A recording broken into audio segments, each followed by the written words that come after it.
로마서가 전체 두 단락으로 나눈다면 이 11장과 12장에서 나누게 됩니다.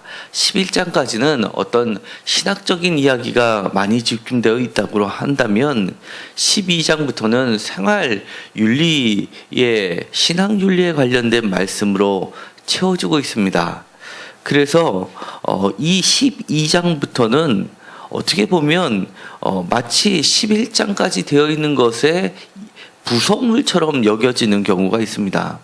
저도 신학교 1학년 때 개론을 배우는데 신학학 교수님이 네 분이 계셨습니다. 각 전공자들이 틀렸기 때문에 물론 바라보는 시각이 틀렸지만 공교롭게도 저를 가르쳐 주셨던 그 분께서는 이 로마서를 이야기하면서 이 12장부터는 덧붙여진 말씀이다라고 그렇게 이야기하셨습니다. 그러면서 헬라 시대의 이 편집글에 대한 기본적인 양식을 설명해 주시면서 이 12장부터는 마치 상투적으로 붙여지는 그런 인사말처럼 그렇게 상투적으로 붙여지는 그런 이야기로 말씀을 하셨습니다. 그런데 2학년이 가서 심지어 이 로마서에서 12장부터가 진짜다라고 이야기하시는 교수님도 계실 정도입니다. 그래서 저는 이 12장을 11장까지와 나눠서 생각하기보다는 하나의 연결된 부분으로 이야기를 하고 싶습니다. 그리고 그것이 요즘의 로마서를 해석하는 전체적인 추세입니다. 이 12장 1절과 2절은 아마 그리스도인들이라면 그리고 신앙생활을 어느 정도 하신 분이라면 너무나 잘 알고 있는 말씀입니다. 12장 1절에 이렇게 되어 있습니다. 그러므로 형제들아 내가 하나님의 모든 자비하심으로 너희를 권하노니 너희 몸을 하나님이 기뻐하시는 거룩한 산제물로 드리라. 이는 너희가 드릴 영적 예배니라 라고 하면서 이 11장까지 이어지는 모든 것을 집약적으로 구체적으로 우리 생활 가운데 드려지는 신학적인 모든 반영을 바로 우리 몸으로 드리는 영적 예배로 축약해서 다시금 나타내는 것으로 보는 것이 적합합니다. 지금까지는 추상적이고 관념적인 그리고 신학적인 이야기가 진행이 됐다면 그것을 과연 우리가 어떻게 우리의 몸으로 실천해냈는지 그리고 우리 삶 가운데 그러한 이야기들을 하나 되게 함이라는 것을 어떻게 이루게 하는 것인지를 드러내는 것이 바로 12장부터 이어지는 이야기라고 할 수 있습니다. 그렇기 때문에 11장과 12장은 떨어질 수가 없고 연결된 것으로 나누고자 합니다. 먼저 이렇게 이야기합니다. 하나님의 자비하심, 모든 자비하심으로 너희를 권한다라고 되어 있습니다. 여기에서는 자비하심이 단수처럼 되어 있지만 그 앞에 모든이라는 말이 있고 원전에서는 이게 복수형으로 되어 있습니다. 그러니까 자비하심들로 너희를 권한다라고 되어 있습니다. 다시 이야기하면 하나님의 자비하셨던 그런 구체적인 행위들이 한 가지가 아니라 매우 지금까지 많은 모양으로 여러분들을 그렇게 나타내셨다라고 이야기를 하는 겁니다.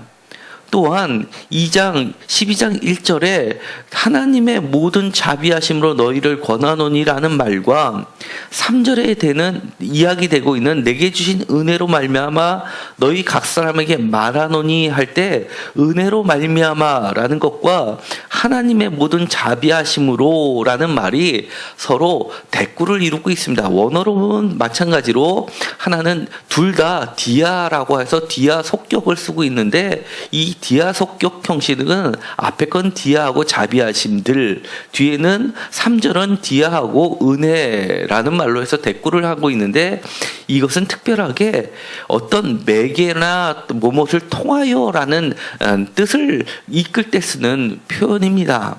그러니까 권하는 것도 바로 무엇을 통해서 권하냐면 하나님의 자비하심들로서 너희를 권한다라고 하고 이 뒤에 이어지는 모든 내용들이 하나님의 자비하심들 때문에 이런 것들이 가능하다라고 하는 원동력을 이야기하는 겁니다. 마찬가지로 3절 이후부터 나오는 모든 이야기도 하나님의 은혜라는 동력이 이 모든 이 뒤의 이야기를 가능하게 만든다는 겁니다. 어떻게 보면 하나님의 자비하심이나 하나님의 은혜나 마찬가지 개념인데 우주를 맞추면서 보다 다양하게 표현했다 해도 과언이 아닐 정도입니다. 여기에서 권한다라고 하는 이야기는 우리가 성경에 권사라는 말은 없다고 그랬습니다. 그런데 이 권사, 우리가 쓰는 직책으로 쓰는 이 권사에 해당하는 어근에 해당하는 말이 여기 있는 것처럼 권한원이라는 말입니다. 어떻게 보면 지금 권사이신 분들의 역할은 바로 이 뒤에 부분에 해당하는 것이라 할 수 있기 때문에 더욱 유념해서 들으실 필요가 있습니다. 우리가 권하는 것들을, 권사들의 직임들은 바로 이런 것들을 권하는 겁니다. 우리의 몸들, 그리고 너희의 몸들을 하나님이 기뻐하신 거룩한 산제물로 드리게끔 도와주는 사람들이 바로 권사인 겁니다. 그렇기 때문에 다른 사람을 도와주려면 내 자신도 먼저 하나님이 기뻐하시는 거룩한 산제물로 내 자신이 하나님께 드려본 경험이 있어야 되고, 내가 드린 이 제물이 하나님으로부터 연락받았다라는 응답 또한, 증표 또한 받은 사람이어야 된다는 겁니다. 사실은 이 하나님으로부터 내가 드려낸 이 제사가 드려졌는지 받아들여졌는지는 매우 궁금한 사항입니다. 사실 구약에서 끊임없이 선지자들이 많은 비판을 했던 것들이 다름이 아니라 과연 너희들이 지금 드리고 있는 이런 구약의 모든 제물로 드리는 이 제사들이 하나님이 받으셨느냐라는 부분이 사실 선지자들의 주된 핵심 중에 하나였습니다.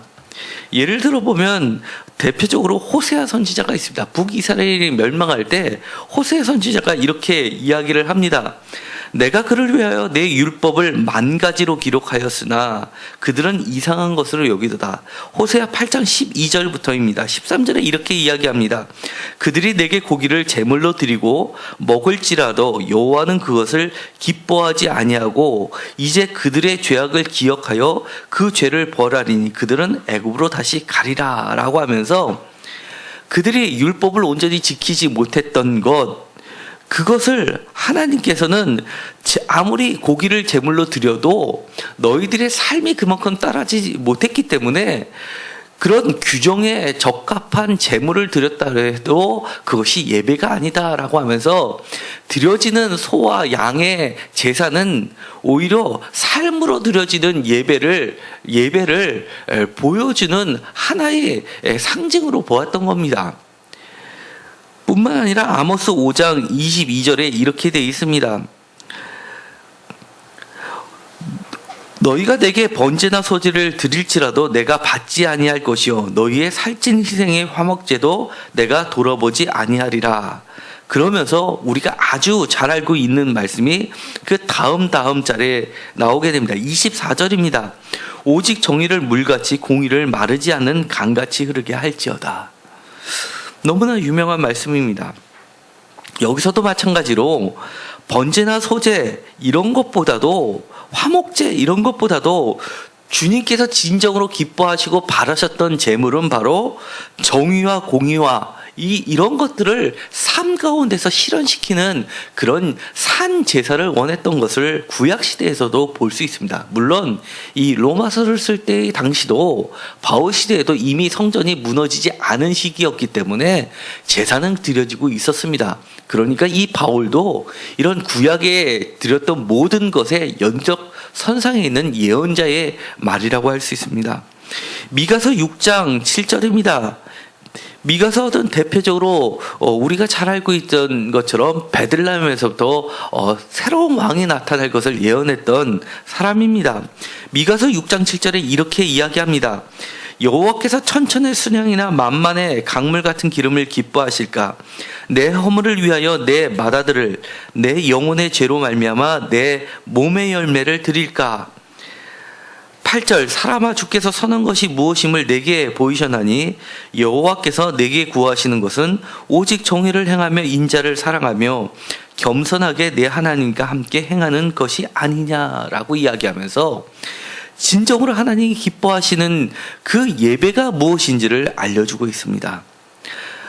말라기 1장 8절에서도 그와 비슷한 이야기를 합니다.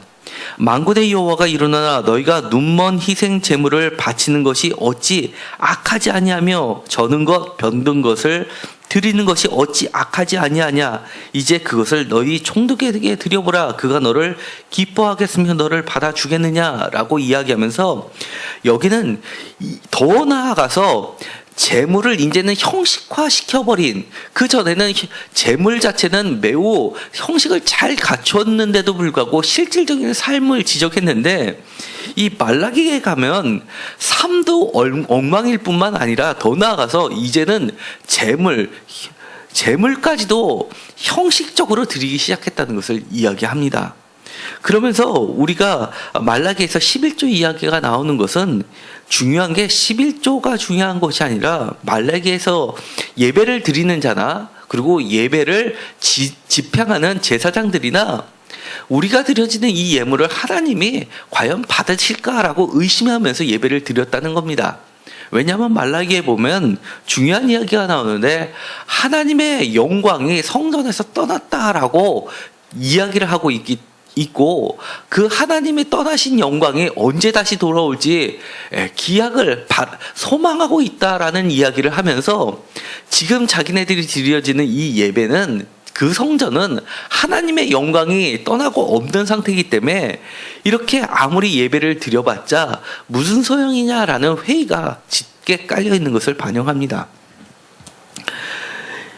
오늘 로마서에서는 다시 한번 그들에게 이런 제사 이야기를 합니다. 왜냐하면 이때는 헤롯 대왕 성전이라고 이 에스라 느헤미야 시대 때의 그런 성전보다도 무려 4배 크기만 지금 확장을 한 상태였기 때문에 정말 로마로부터 최후 멸망을 받는 그 날까지도 그들은 날아오는 투석과 화살을 맞으면서도 제사를 드리고 있었던 모습을 보면서 요세푸스의 기록물에는 로마 군인들이 경의를 표했다라는 표현이 나올 정도로 매우 열심히 드렸던 건 분명합니다. 그럼에도 불구하고 바울은 이렇게 이야기합니다.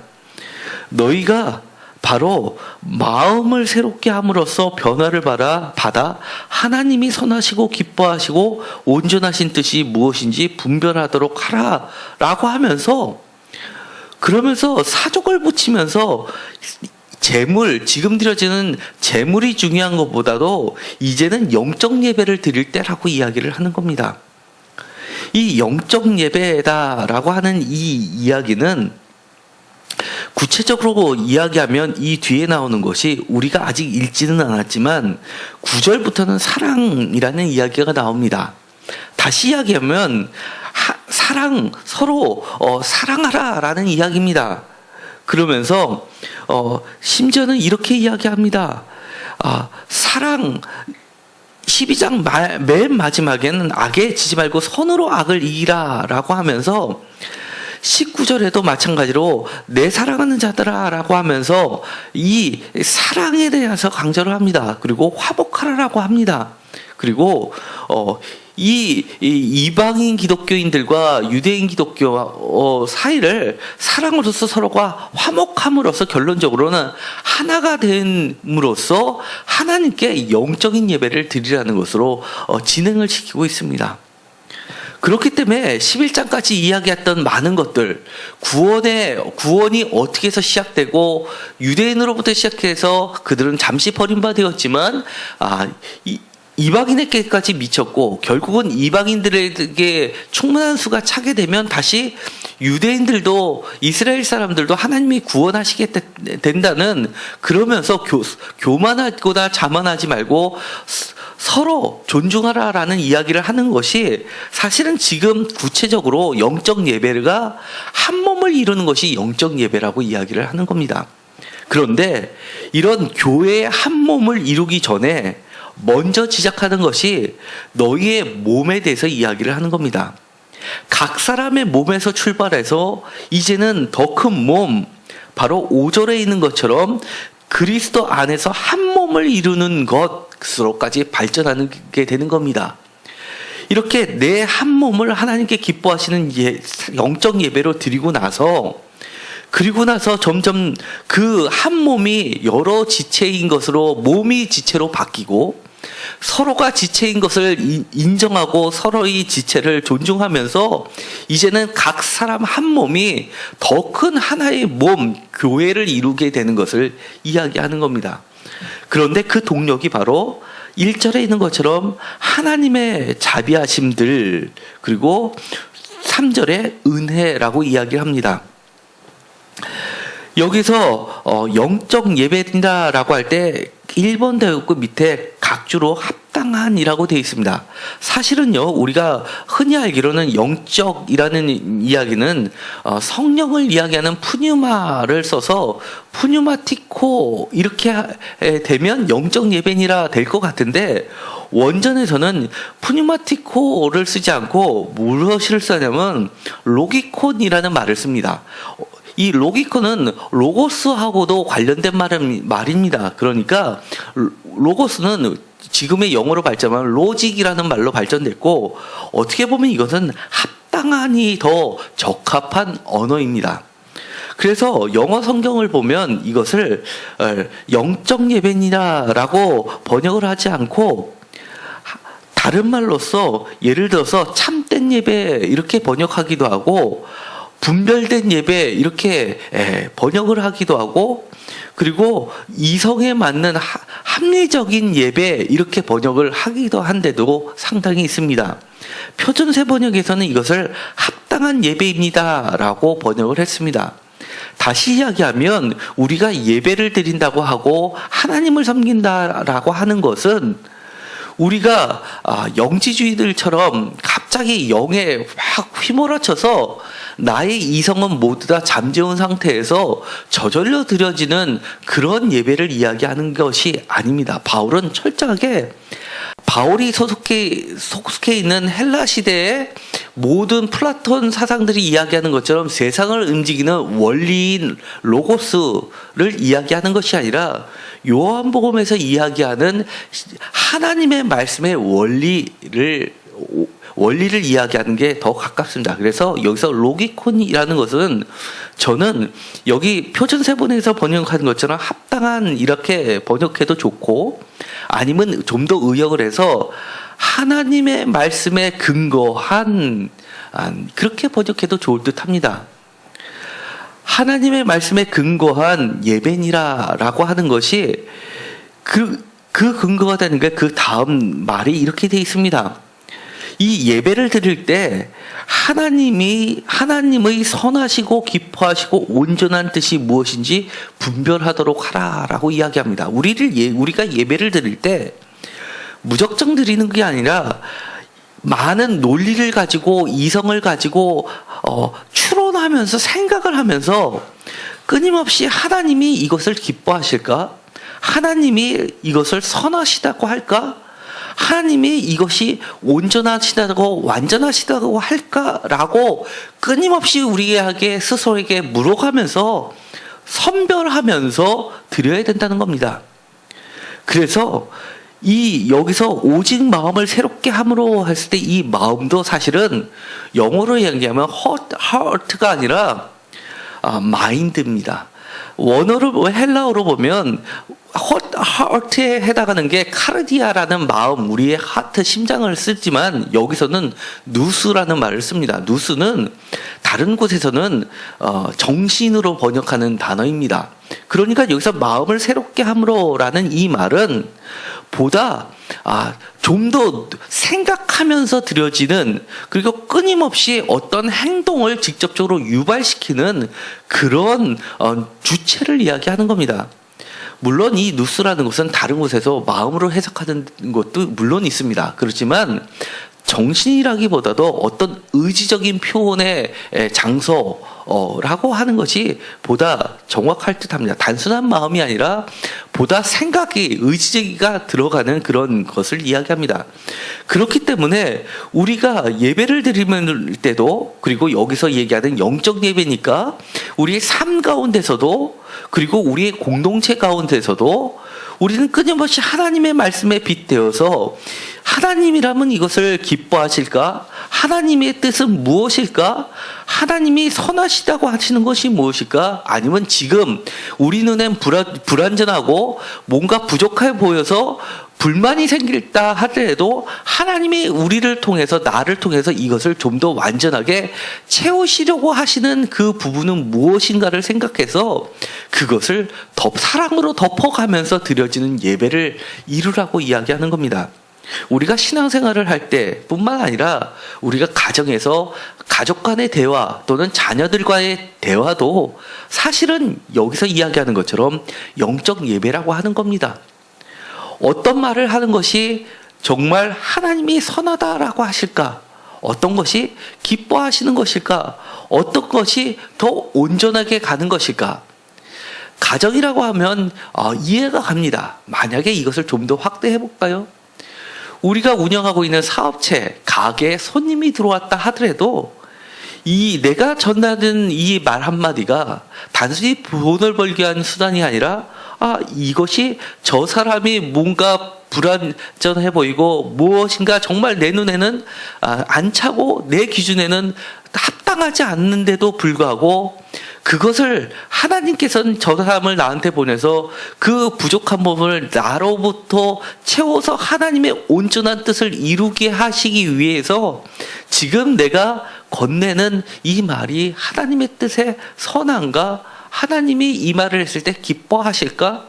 그리고 하나님이 이렇게 했으면 됐어, 바로 그거야, 이제 다 됐네 라고 하실 수 있는 그런 삶의 예배가 되느냐를 우리는 끊임없이 주여 맡깁니다 라고 할 것이 아니라 인도해 주십시오 라고 하면서도 우리 자신도 끊임없이 우리가 이성적으로 끊임없이 생각을 하면서 드려야 된다는 겁니다. 우리가 잘못된 부분은 사실은 쉽게 사라지지 않습니다. 어떻게 우리가 그동안 몇십 년을 살아왔는데 하루아침에 달라지겠습니까? 그런데 그것을 위해서 우리가 새롭게 하라고 이야기를 합니다. 이 새롭게라는 말은 원어를 보면 아나라는 바지 붙어 있습니다. 아나라는 말은 다시라는 뜻입니다. 이것을 좀 더 가장 가깝게 우리가 잘 알고 있는 영어로 바꿔본다면 renewal이라는 말이 가장 비슷할 것 같습니다. 새롭게라는 것은 fresh라는 뜻보다도 renewal이라는 뜻에 가장 가까울 듯합니다. 고치라는 이야기입니다. 다시 개조를 하라는 얘기를 하라는 겁니다. 뜯어 고치라는 겁니다. 그리고 전과는 확실히 뭔가 달라짐을 보여야 된다는 이야기를 하는 겁니다. 그래서 지금 세대와 다음 세대를 구별합니다. 너희는 이 세대를 본받지 말라라고 합니다. 세상 사람들이 다 그렇게 한다 하더라도 너는 그것을 쫓아가지 말라고 하는 겁니다. 그러면서 오직 마음을 새롭게 함으로써 변화를 받아라고 하는데, 여기서 보면 본받지 말고 변화를 받아라는 말은 대조를 이루고 있습니다. 영어 성경이 오히려 가장 정확하게 이것을 단어 그대로 번역을 하고 있는데요. 앞에 것은 본받지 말라라는 것은 CON을 붙여서 그 다음에 형성, 폼을 해서 conform입니다. 폼에 함께 꼭 맞추지 말고 트랜스폼 하라는 겁니다. 바꾸라는 겁니다. 형식을 바꾸라는 겁니다. 여기서는 모르폼을 쓰지 않고 트랜스폼을 쓰는 겁니다. 달라지라는 겁니다.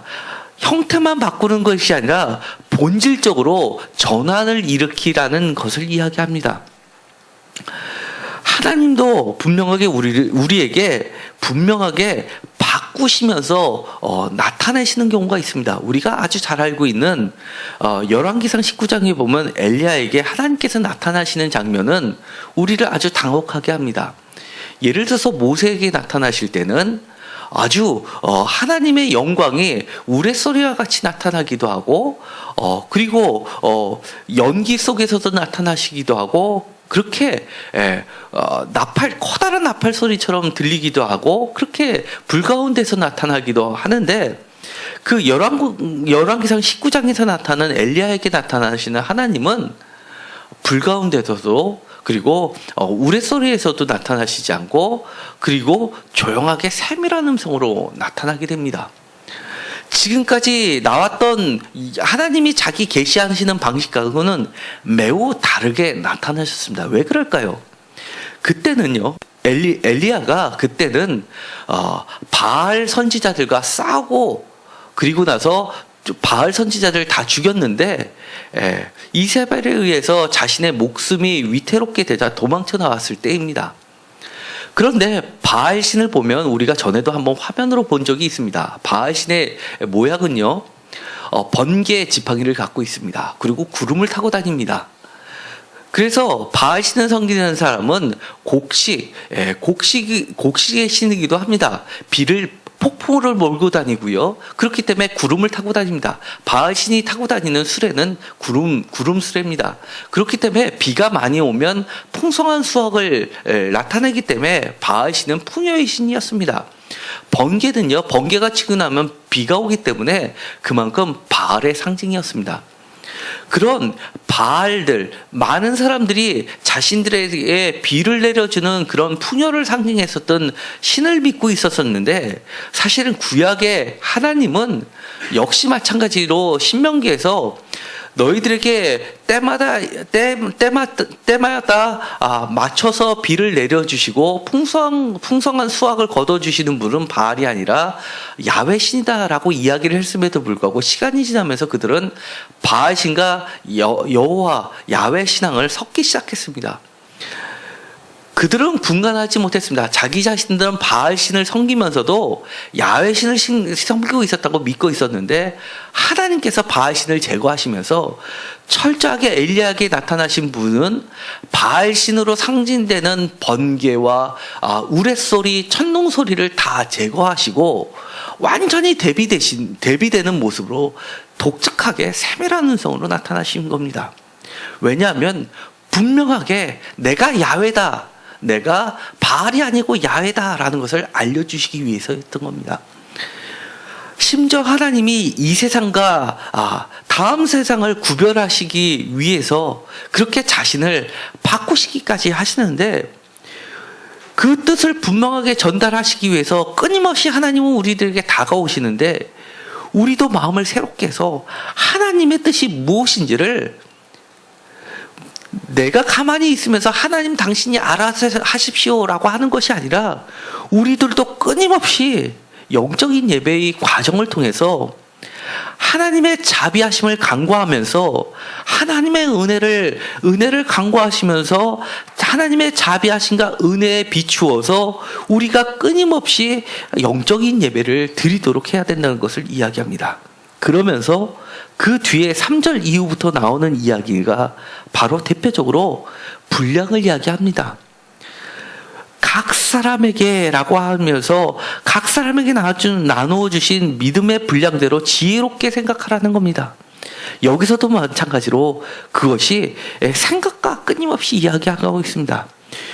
그래야지만 우리가 우리 몸을 거룩한 산제물을 드렸는데 4절에 있는 것처럼 우리가 한 몸에 많은 지체를 가졌고 5절에 그리스도 안에서 한 몸이 되어 서로 지체가 되면서 교회라는 커다란 그리스도의 몸을 이루어가는 그런 예배를 통해서 교회 공동체, 예배 공동체를 더 큰 공동체를 이어가고 그것이 13장에 가면 이제는 세상 권력까지도 이어지면서 교회의 범위를 더 확대해서 세상 권력까지 이야기해야 되는 온 우주, 코스모를 이야기하게 되는 겁니다.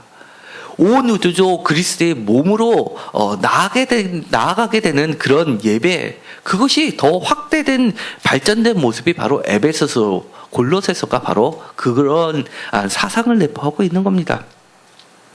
그렇기 때문에 이 예배를 통해서 각 각 사람에게 각 지체가 서로 존중하게 되는 것, 그러면서 7절부터 6절부터 이야기하는 건 예언의 은사, 그 섬기는 인사, 가르치는 은사, 사실은 가르치는 것은 교사를 이야기하는 겁니다. 여러 가지 은사 중에서 가장 우선시하는 건 예언자이기는 합니다. 왜냐하면 사도 바울이 사도행전에서 보면 처음에 바나바와 사울을 따로 세우고 파송할 때 그들을 파송했던 두 집단이 있었습니다. 하나는 예언자 집단, 또 하나는 교사 집단이 안수를 주고 바울을 파송했던 것을 볼 수 있습니다. 그렇기 때문에 초대교회에서는 역시 예언자와 교사가 상당히 높은 지위에 있었던 것은 분명합니다. 그렇지만 그것도 서로 지체라는 겁니다.